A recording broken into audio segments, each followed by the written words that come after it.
परिवारवाद पर बड़ी बड़ी बात कर रहे थे। लोग कहीं पूछ न दे कि आपके जो उम्मीदवार हैं क्या वो बिल्कुल उनके परिवार नेता नहीं थे। आपा में बंद करके आपके यहाँ भेज देगा तो आप पता लगाए ना किसने लाया, कि आप जो है किसी का रुमाल कहीं छूट जाएगा, किसी का मोबाइल छूट जाएगा तो रख लीजिएगा।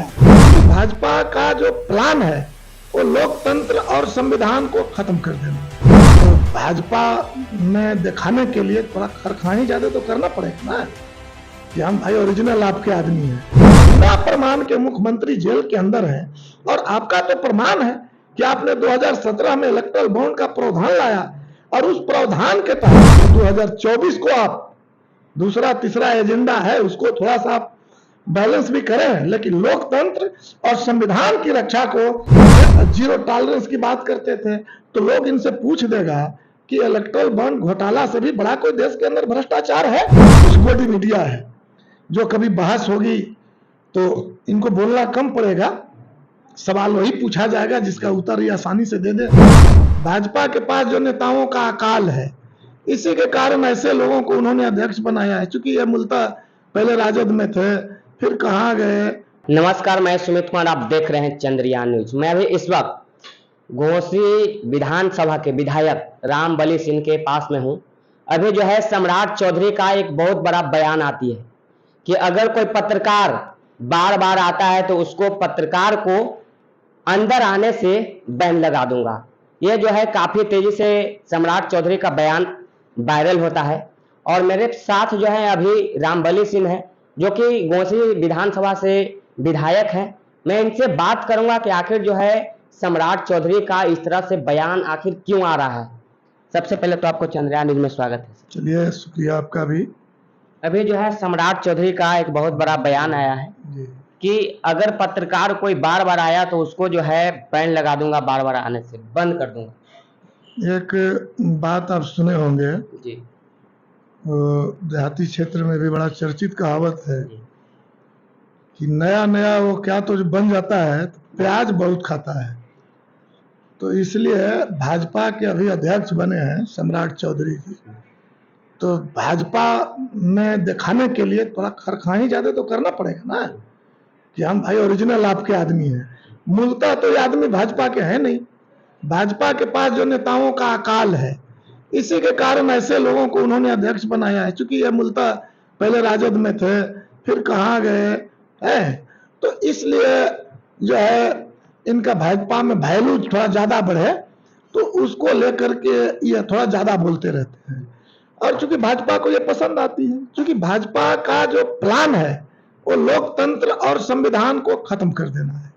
तो लोकतंत्र क्या है? लोकतंत्र का चौथा स्तंभ है पत्रकारिता। जी बिल्कुल। और इसलिए यदि पत्रकारों से बराबर ये रूबरू होंगे तब फिर तो लोकतंत्र के खात्मा का जो इनका मिशन है उसका क्या होगा। और इसीलिए इनके पास कुछ गोदी मीडिया है जो कभी बहस होगी तो इनको बोलना कम पड़ेगा, सवाल वही पूछा जाएगा जिसका उत्तर ये आसानी से दे दे, जो इनके पसंद के हो जाए। और इसीलिए यूट्यूब चैनल है या कोई विवाद पत्रकार है, लोग यदि उनके पास जाते हैं तो उनकी परेशानी होती है। क्योंकि आप जब जाएंगे तो उनको पता है कि ये क्या पूछेगा।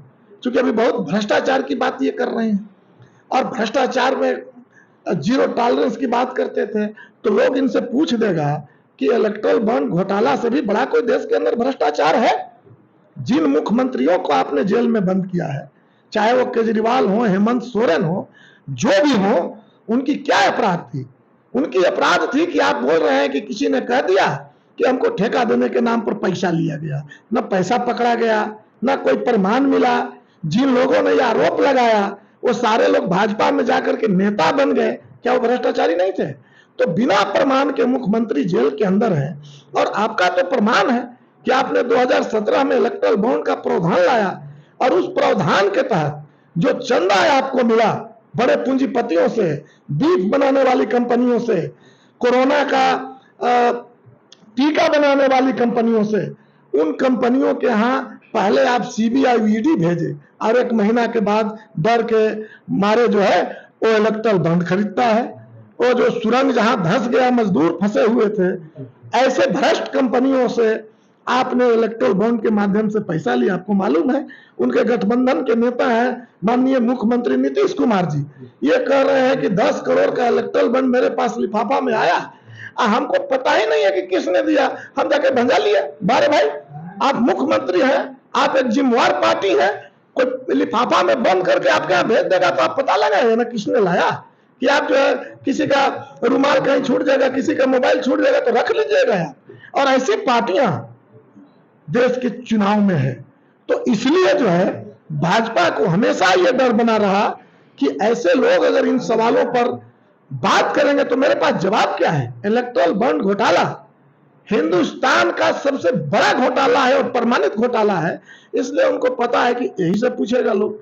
परिवारवाद पर बड़ी बड़ी बात कर रहे थे लोग, कहीं पूछ न दे कि आपके जो उम्मीदवार हैं क्या वो बिल्कुल उनके परिवार नेता नहीं थे? वो सारे लोग तो नेताओं के बाल बच्चे हैं, उनके लर्जर हैं। आपके गठबंधन में जो चिराग पासवान है, चिराग पासवान ने जितने लोगों को टिकट दिया है, सारा कोनो जीजा है, कोनो साला है, कोनो बहनोई है, कोई क्या है, ऐसे लोगों को आपने टिकट दिया है। तो ये तमाम चीजें पूछ नहीं दे, और इसलिए उन्होंने भाप लिया कि ये जो विवाद पत्रकार हैं, जो जुआ पत्रकार हैं, जो यूट्यूब चैनल के माध्यम से, सोशल मीडिया के माध्यम से सच बातें अब से पूछेंगे और सच से रूबरू होने की हिम्मत भाजपा के पास नहीं है। इसलिए निश्चित रूप से डर के कारण वो पत्रकारों को धमका रहे हैं कि बार बार आइएगा तो आना हम आपको बंद कर देंगे। और इसीलिए आपके माध्यम से हम पूरे बिहार और पूरे देश की जनता को कहना चाहेंगे कि दरअसल लोकतंत्र के खात्मा का ये उदाहरण है कि पत्रकार पर बैंड हो जाएगा है। अब भाषण देंगे राजनीतिक, उसमें जो है राज्यपाल ताली बजाने लगेगा है। चुनाव आयोग जो है अपनी पसंद के वो नियुक्त करेंगे। और आने वाले दिनों में अगर ये सवाल में, इस चुनाव में अगर भाजपा और एनडीए गठबंधन को यदि आप धूल नहीं चटाए तो हो सकता है कि दूसरा जो व्यवस्था है लोकतंत्र का, जो संसदीय चुनाव होती है, वो खत्म नहीं हो जाए, उस पर बैन न लग जाए। इसीलिए आपके माध्यम से हम पूरे देश और पूरे बिहार के मतदाताओं को कहेंगे कि 2024 को आप दूसरा तीसरा एजेंडा है उसको थोड़ा सा आप बैलेंस भी करें, लेकिन लोकतंत्र और संविधान की रक्षा को केंद्र में रखें और एनडीए को आप पराजित करें। और यही हम कह रहे हैं कि इसका उदाहरण है पत्रकारों को घुसने से मना करना। अच्छा, मोदी जी को अभी जो है बिहार में लगातार आगमन हो रहा है, और अभी जो है आज की डेट में कहा जाए तो मोदी जी जमुई में मोदी जी का आगमन जो है, अभी मोदी जी 40 के 40 सीटों पर बिहार में दावा कर रहे हैं कि अब की बार बिहार में 40 के 40 सीट जो है हमारा खाता बैंक में रहेगा। इस पे क्या कहें? अब देखिए, जरूर अभी तक जो देखा गया है उनकी हर चीजों पर, हर संस्थाओं पर जो कब्जा है, तो हो सकता है कि जो ईवीएम मशीन है उस पर खास कुछ उनकी पकड़ होगी, उस पर ये दावा कर रहे होंगे। उनका जो शासन प्रशासन की जो मशीनरी है, उन सवालों के विषय में उनको जानकारी होगी कि तो सब हमारे ही लोग हैं, वोट लोग कहीं देंगे, वोट तो हमें को मिल रहा है।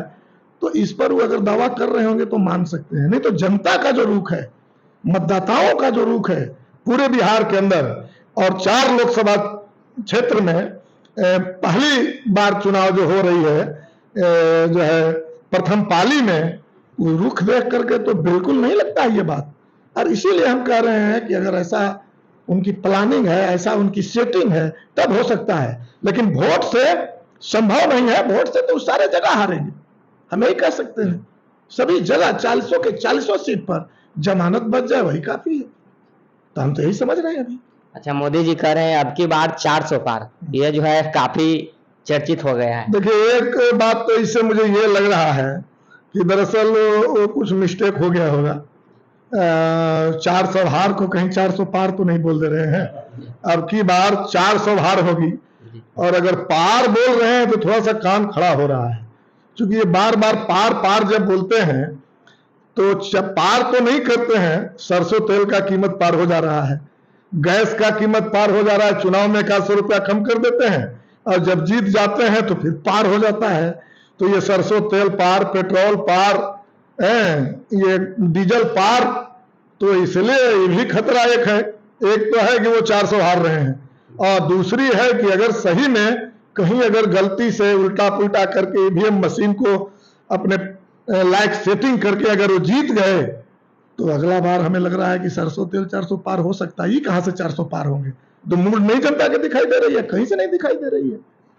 तो इसलिए हम कह रहे हैं बिहार की जनता और देश की जनता को कि जिस तरह से ये समझ रहे हैं कि अगर धुंधला कहीं हो, कहीं जो है 2000-4000 के बीच में फासला हो और मार दें, तो हम बिहार और देश की जनता से कहेंगे कि फासला थोड़ा बड़ा हो जाए, इनकी हार कम से कम 1.5 लाख 2 लाख से हर लोकसभा क्षेत्र में हो जाए। हारना तो है 400 सीट पर। हम तो जनता को यही कहेंगे, जब ये भाषा बोल रहे हैं तो जनता को कहेंगे, मतदाताओं को कहेंगे कि सचेत होइए और निर्णायक हार में इनको बदल दीजिए कि बिहार आना बंद कर देंगे। इनका भरोसा पहले अयोध्या वाले राम पर था और इसके बाद में इनको पता चल गया कि वो राम बिहार में काम नहीं आएंगे, तभी बिहार में पलटू राम को लाए। तो एक हार तो यही इनकी हो गई। भाई राम का प्राण प्रतिष्ठा हो ये गया था, राम जी आपके है ये हैं, आप ही राम को लाए हैं, राम आपको ला देते तो ये पलटू राम को कहला आपने लाया। तो असल बात तो ये था कि उनको कोई काम नहीं देने आने जा रहा है और ये आप लोगों पर जो प्रतिबंध लगा रहे हैं कि आप अगर बार बार आइएगा तो हम रोक देंगे, ये प्रमाण है इसका।